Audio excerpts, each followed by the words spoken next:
इस वीडियो में हम देखने वाले हैं अबाउट द फोटो रेस्पिरेशन। अब अगर इस फोटो रेस्पिरेशन वर्ड को हम अगर तोड़ते हैं, सेपरेट करते हैं, तो हमें मिलता है फोटो, इट मीन्स लाइट, और रेस्पिरेशन इट मीन्स ऐसी रिएक्शन, राइट, जिसमें O2 जो है वो कंज्यूम्स होता है, जिसमें O2 जो है वो कंज्यूम होता है और CO2 जो है वो रिलीज होता है। ऐसी रिएक्शन को हम कहते हैं रेस्पिरेशन। और अगर लाइट के कारण ये हो रहा है, राइट, तो हम बोलेंगे इसे फोटो रेस्पिरेशन। इसे फोटो रेस्पिरेशन भी कहते हैं, C2 साइकिल भी कहते हैं, इसे और कहते हैं ग्लाइकोलेट साइकिल।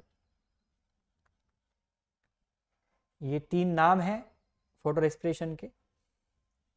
अब ये बेसिकली फोटो रेस्पिरेशन होता क्या है, तो देखो, नॉर्मल जो C3 प्लांट्स होते हैं,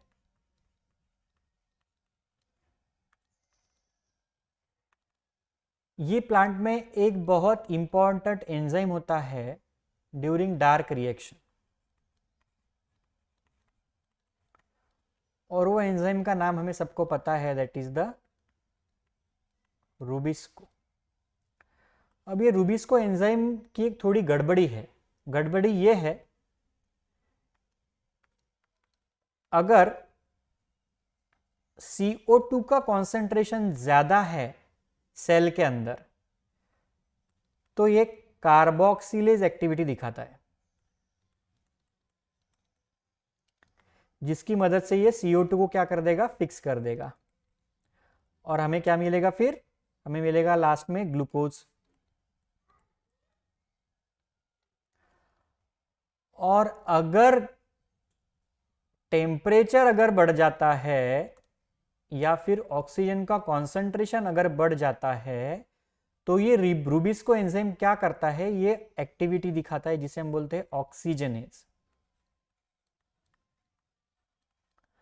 और ये ऑक्सीजनस एक्टिविटी के कारण होता क्या है, जो पहला स्टेबल कंपाउंड बनता है हमारा C3 साइकिल में, पहला स्टेबल कंपाउंड, यहाँ पे पहला स्टेबल कंपाउंड जो है वो C2 यानी 2 कार्बन का बन जाता है, राइट, जिससे कि होता क्या है, कार्बन डाइऑक्साइड बाहर निकल जाता है, out of the cell release होता है, यानी ऑक्सीजन जो है वो इन जाएगा और कार्बन डाइऑक्साइड जो है ये बाहर निकलेगा। नॉर्मली कार्बन डाइऑक्साइड जो है वो प्लांट इन लेता है और उससे क्या बनाता है, ग्लूकोज, पर यहाँ पे ऑक्सीजन अंदर जाएगा और CO2 बाहर निकलेगा सेल से। तो ये हो गई रेस्पिरेशन साइकिल। अब ये गड़बड़ी क्यों है, क्योंकि ये जो रूबिस्को एंजाइम है ये दो एक्टिविटी दिखाता है। एक एक्टिविटी जो है वो है कार्बोक्सिलेज एक्टिविटी, दूसरी जो है वो है ऑक्सीजनेज एक्टिविटी, बराबर। अब ये जो प्रोसेस है, ये प्रोसेस टेम्परेचर अगर बढ़ता है तब होता है, और ऑक्सीजन का कॉन्सेंट्रेशन अगर बढ़ता है सेल के अंदर, तब ये ऑक्सीजनेज एक्टिविटी दिखाएगा रूबिस्को, जिसकी वजह से साइकिल होगी, उसे हम बोलते हैं फोटो रेस्पिरेशन, या फिर C2 साइकिल, या फिर ग्लाइकोलेट साइकिल, बराबर। तो ये साइकिल जो है ये किस प्रकार से होती है, इसके बारे में हमें डिटेल देखना है। और हमें ये पता चाहिए, ये जो साइकिल होती है पूरी की पूरी ग्लाइकोलेट साइकिल, ये साइकिल होती है हमारे 3 डिफरेंट सेल ऑर्गेनल्स में। एक जो है वो क्लोरोप्लास्ट, दूसरा जो सेल ऑर्गेनल है वो है पेरोक्सिसोम्स, और तीसरा जो सेल ऑर्गेनल है वो होता है हमारा माइटोकॉन्ड्रिया। ये 3 सेल ऑर्गेनल्स में ये साइकिल जो है ये कंप्लीट होती है। डिफरेंट जो फेजेस है ये साइकिल के, इन सेल ऑर्गेनल्स में कंप्लीट है, राइट। ये 3 डिफरेंट सेल ऑर्गेनल में कंप्लीट होता है। जो पहला है वो है अपना क्लोरोप्लास्ट, दूसरा सेल ऑर्गेनल जो है वो है पेरोक्सिसोम, और तीसरा जो है वो होता है अपना माइटोकॉन्ड्रिया।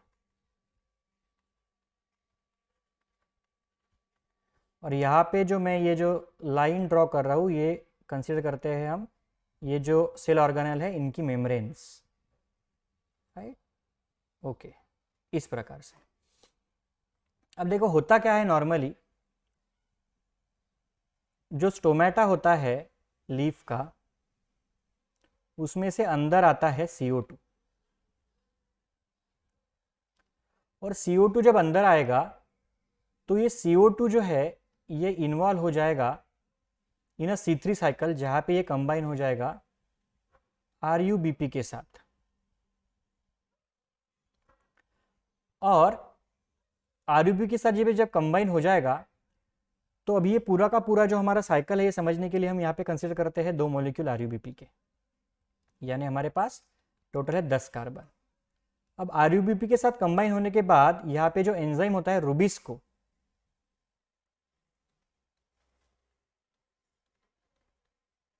ये एक्टिविटी दिखाएगा कार्बोक्सिलेज एक्टिविटी। अब कार्बोक्सिलेज एक्टिविटी जब दिखाएगा तो ये RuBP से बनेंगे फॉस्फोग्लिसरेट PGA।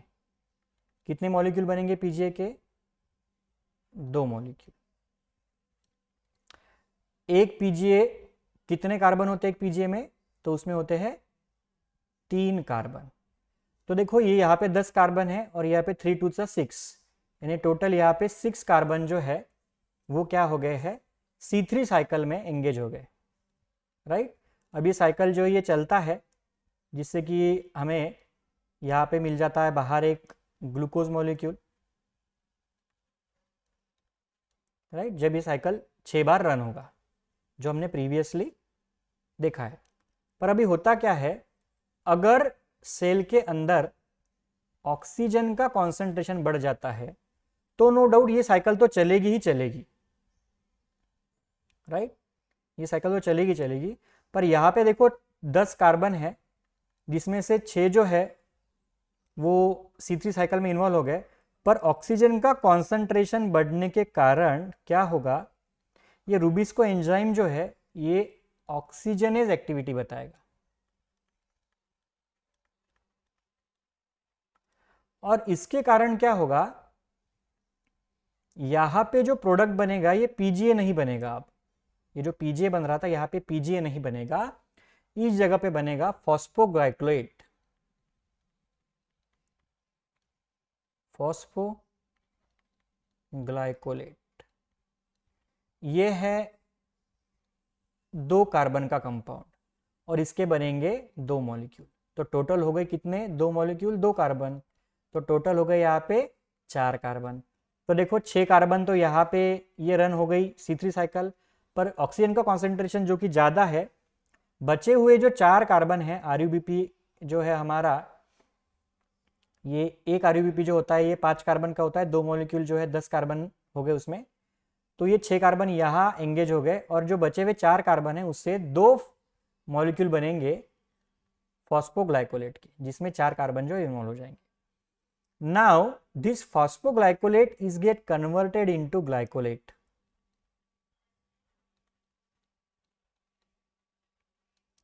अब देखो फॉस्फोग्लाइकोलेट है और ये अगर सिर्फ ग्लाइकोलेट है यहाँ पे, तो इसमें से क्या हो गया है, 2 इनऑर्गेनिक फॉस्फेट जो है 2 मॉलिक्यूल्स में से वो बाहर निकल गए, 2 IP।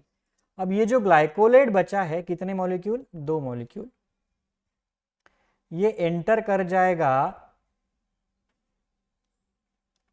पेरोक्सिसोम में, ग्लाइकोलेट।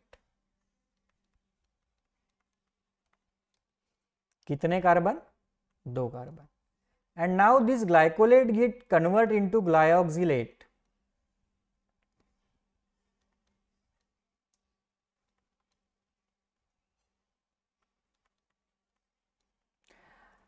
और यहां पे ऑक्सीजनेज एंजाइम जो है वो अपनी एक्शन दिखाएगा। Glycolate will get converted into glyoxylate, oxalate, ठीक है। यहाँ पे ऑक्सीजन इन्वॉल्व हो गया, राइट। कितने मॉलिक्यूल है फिर से यहाँ पे, 2 मॉलिक्यूल, यानी कितने carbon, 4। This glyoxylate will get convert into an amino acid called as glycine.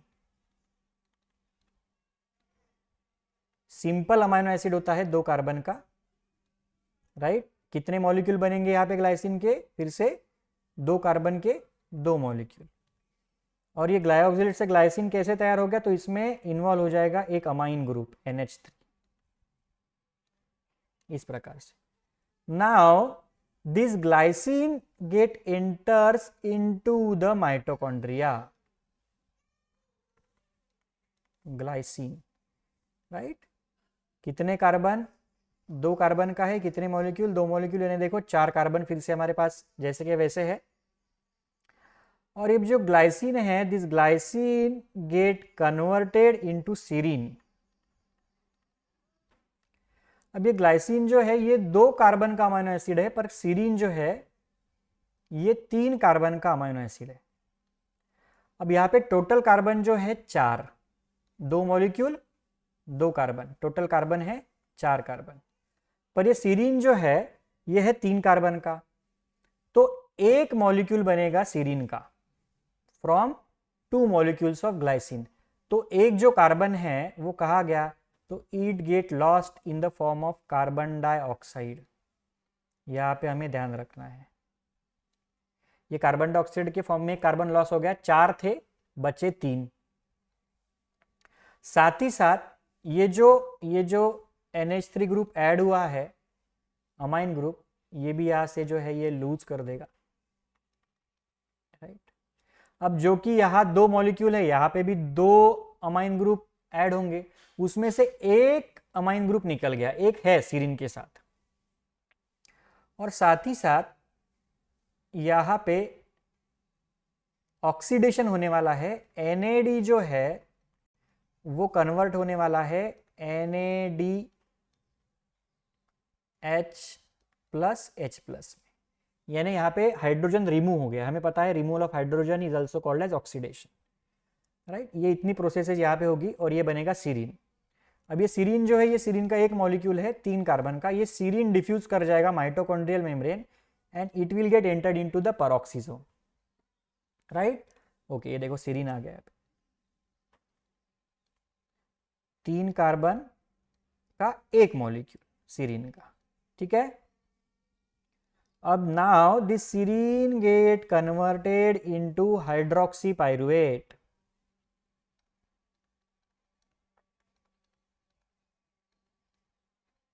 ये सीरीन कन्वर्ट हो जाएगा हाइड्रोक्सी पाइरुवेट, और जो एक अमाइन ग्रुप इसके साथ अभी भी ज्वाइन है, राइट, वो यहां से छूट जाएगा। देखो ये जो 2 अमाइन ग्रुप ज्वाइन हो गए थे, उसमें का एक यहाँ पे लूज हो गया और एक अमाइन ग्रुप यहाँ से लूज हो जाएगा, and this will again get entered into this cycle. यहाँ पे फिर से ग्लाइऑक्सिलेट से ग्लाइसिन बनाने में इन्वॉल्व हो जाएगा। अब ये हाइड्रोक्सी पाइरुवेट देखो, कितने कार्बन? 3 कार्बन, कितने molecule? 1 molecule. This hydroxy pyruvate gets converts into glycerate. Glycerate में ये हाइड्रोक्सी पाइरुवेट कन्वर्ट हो जाएगा। कितने मॉलिक्यूल? कितने कार्बन? 3 कार्बन, कितने molecule? 1 molecule. Now this glycerate will get enters into the chloroplast. यहाँ पे ग्लिसरेट जो है क्लोरोप्लास्ट में एंटर कर जाएगा, right, glycerate. Now this glycerate gets phosphorylated to form phosphoglycerate. PGA बनने के लिए ये क्या हो जाएगा? फॉस्फोराइलेशन हो जाएगा, और यहाँ पे कंज्यूम होगी ATP, ADP प्लस IP। ये इनऑर्गेनिक फॉस्फेट है, ये ज्वाइन हो जाएगा ग्लिसरेट के साथ, हमें मिलेगा phosphoglycerate.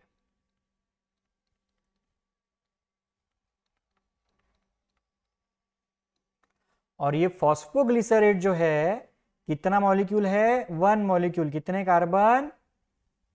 3 carbon. This phosphoglycerate will again enter into the C3 cycle. इस प्रकार देखो, जो हमारे यहाँ पे 4 कार्बन लॉस हो गए थे, उसमें से भी हमने फॉस्फोग्लिसरेट के फॉर्म में 3 कार्बन को रिकवर कर लिया, और सिर्फ 1 कार्बन है जो ऑक्सीजन के साथ जो है ये सेल के बाहर चला गया।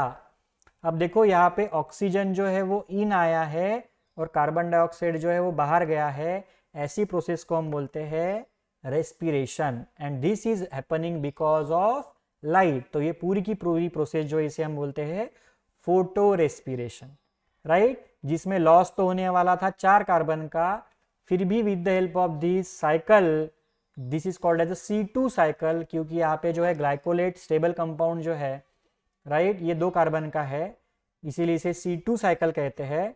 और ये जो C2 साइकिल होती है, इसकी मदद से हम जो 4 कार्बन हमारे लॉस होने वाले थे, जिसमें हमारा देखो बहुत सारा NADP भी लॉस होने वाला था और ATP का भी लॉस होने वाला था, वो हमने क्या किया, रिकवर किया, 3 कार्बन रिकवर कर लिए, सिर्फ 1 कार्बन का यहाँ पे लॉस हुआ है, और इस टोटल साइकिल को कहते हैं फोटो रेस्पिरेशन। ठीक है, थैंक यू।